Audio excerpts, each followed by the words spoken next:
네, 정부가 연금 개혁에 속도를 내기 시작했습니다. 그동안 논의된 적 없는 보험료율 차등 인상과 자동 안정화 장치 도입을 두고는 부작용을 우려하는 목소리도 나오는데요.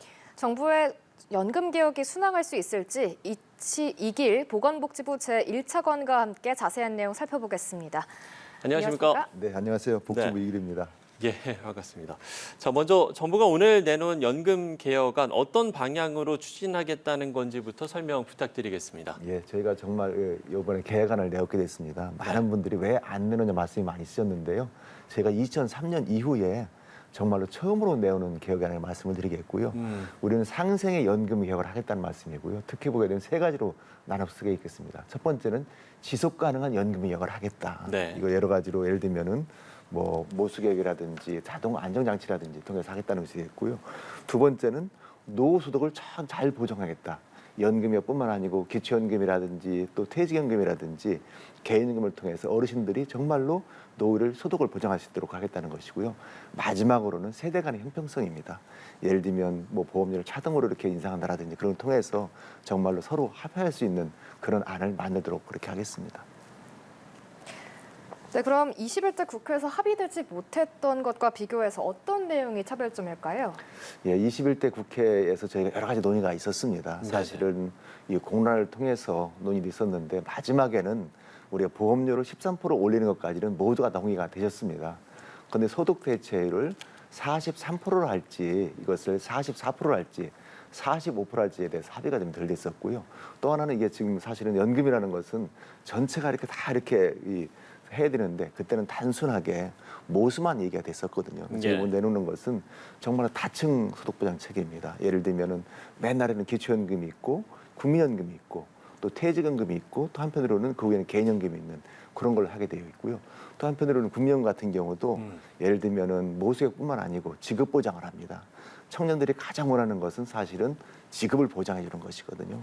또 그거 말고도 여러 가지 이렇게 그 자동 안정화 장치라든지 뭐 그런 것을 잘 할 수 있도록 제가 다양하게 매했다는 말씀을 드리겠습니다. 예. 이번 안 중에 주목되는 부분이 세대별로 인상 속도를 달리하기로 한 건데 이 내용을 설명해 주신다면요?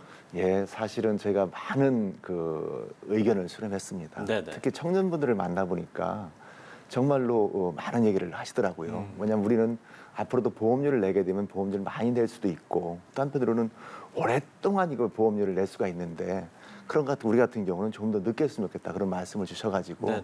제가 사실은 감안하게 된 것이고요.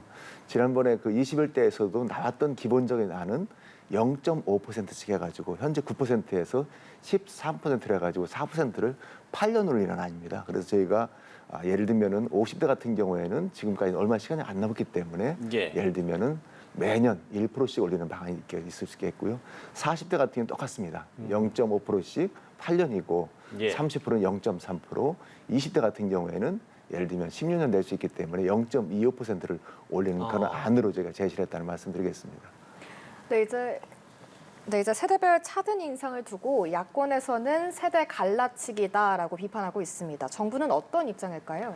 예, 이것은 갈라치기가 아니고 딸리 말하면 세대 간의 서로 간의 연대가 강화된다는 볼 수가 있겠습니다. 예를 들면은 저희가 연금이 사실은 1988년에 도입을 해서 지금 36년이 되어 있거든요. 근데 처음에 도입했을 때는 보험료를 3% 내고 70%를 받도록 되어 있었습니다. 그리고 그 뒤로 이제 60%가 됐다가 지금 50%가 됐 지금은 42%에 머무르고 있거든요. 근데 예를 들면 50 되신 분 같은 경우에는 옛날에 95년도에 처음으로 가입이 됩니다. 왜냐하면 75년생이기 때문에 20년이 되잖아요. 그때는 소득 대체율이 70%였었습니다. 그리고 98년도에 60이 되고 이렇게 돼 있었기 때문에 우리 화면에 나오는 것처럼 50세는 소득 대체율이 50년 6%입니다. 40세 같은 경우는 45.1%, 30세는 42.6%, 지금 20대 같은 경우는 우리가 40세가 되게 되면 42%거든요. 그렇기 때문에 이 어르신들이 지금까지 많은 대체율을 좀 받게 있습니다. 그래서 저희가 이런 또 재미있는 서베이를 해봤습니다. 그 보험료를 좀 올리는 걸 어떻게 생각하냐 했더니 많은 어르신들이 내가 지금 올리는 것은 좀 꺼려하셨어요. 그런데 질문을 딸려 던져봤습니다. 그러시면 혹시라도 우리 손자 손녀를 위해서 보험료 내는 거를 어떻게 해서입니까? 말씀드렸더니 우리 손자 손녀를 위해서는 당연하게 보험료를 내시겠다는 말씀이셨습니다. 그래서 제가 이 차등 인상 같은 경우도 이것이 세대 간에 나눠지는 것이 아니고 도리어 내가 많이 받고 있기 때문에 내가 적게 내가 많이 받았기 때문에 빨리 나갈 수 있다는, 빨리 말하면 그런 세대 간의 연대다. 저는 그렇게 말씀드릴 수 있겠습니다. 예. 소득 대체율을 이야기를 해주셨습니다만 사실 이 소득 대체율을 이제 얼마로 할 것이냐를 두고 의견이 분분했었는데 일단 정부는 42%를 제시했거든요. 이 그렇습니다. 배경은 어떤 겁니까? 예, 지난번에 그 여러 가지 그 공론화 할 때 사실은 저희가 지금 보험료를 9% 내고 40%를 받도록 되어 있습니다. 네. 그런데 지금은 물론 42% 머물러 있는 거거든요.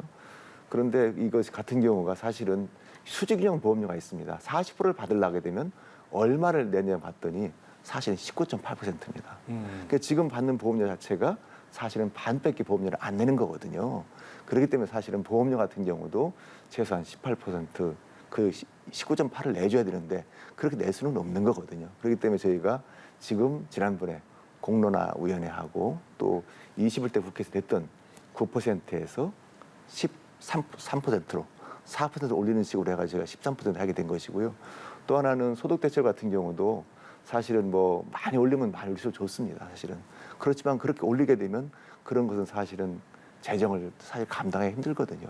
저희 같은 경우도 감당할 범위를 세우게 되기 때문에 지금이 42%에서 머물러 있습니다. 그래서 좀 더 이상 깎지는 않고 42%, 빨리 말하면 보험료는 4% 올리고 대체율은 42에서 그대로 머무르는 방안이 되겠습니다. 네, 이제 정부는 앞서 말씀해 주셨듯이 자동 조정 장치를 도입하겠다고 이번 연금 개혁안에서 말씀을 하셨습니다. 그동안 논의 과정에서는 다뤄진 적이 없는 걸로 알고 있는데요. 이건 많이 다뤄졌습니다.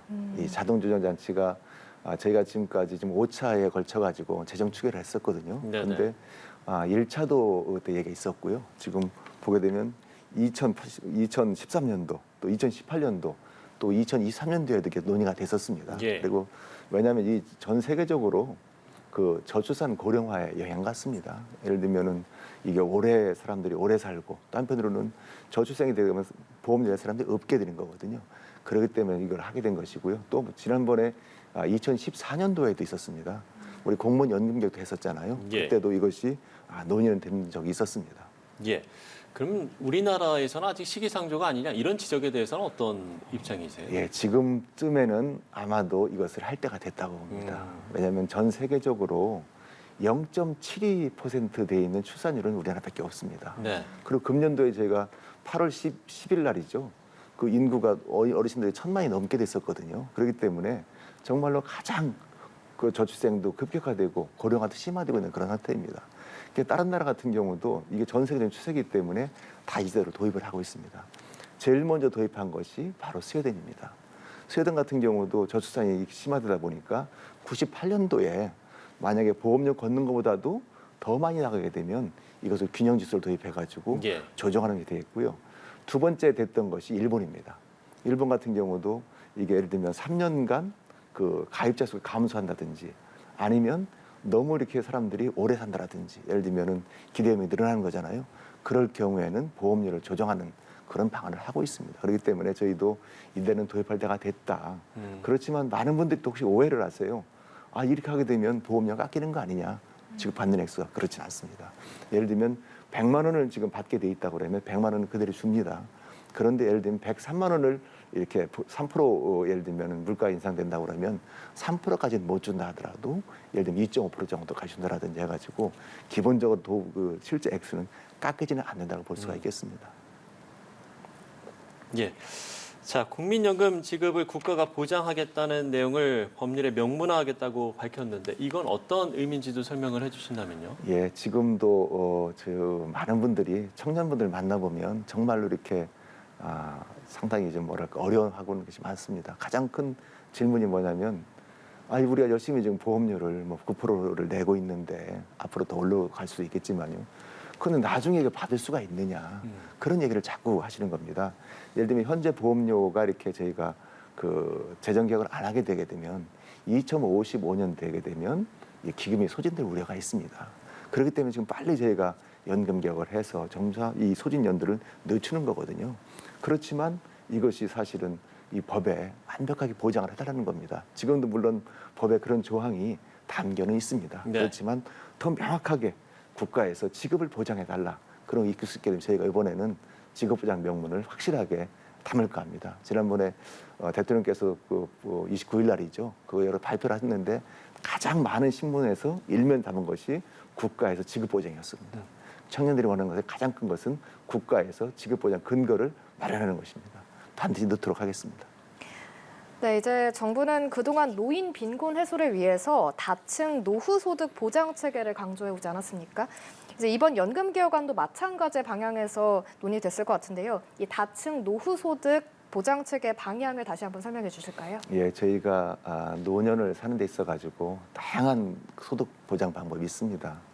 가장 중요한 것은 이제 우리 국민연금이 기본이 되겠고요. 그렇지만 그 국민연금 밑에는 기초연금도 있고 또 많은 분들은 그 퇴직연금이 있습니다. 퇴직연금 같은 경우에는 우리가 근로자가 되게 되면 그 중에서 12개월에서 한 달치를 그 사용자가 내주게 돼 있습니다.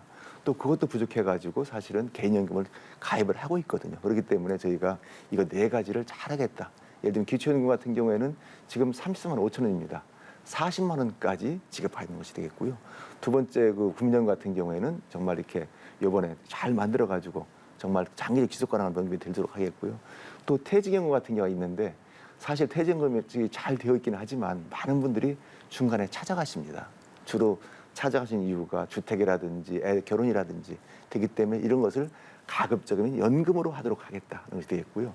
또 하나는 개인연금을 많이 가입을 하시는데 개인연금 같은 경우도 가입할 때 저희가 강제할 수 없지만 많은 세금 혜택을 줘가지고 이걸 개인연금까지 하겠다는 겁니다. 그렇기 때문에 기초연금, 국민연금, 퇴직연금 또 개인연금 통해서 정말 노후를 잘 보장하는 체계가 바로 오늘 발표한 이 대책에 담겨 있습니다.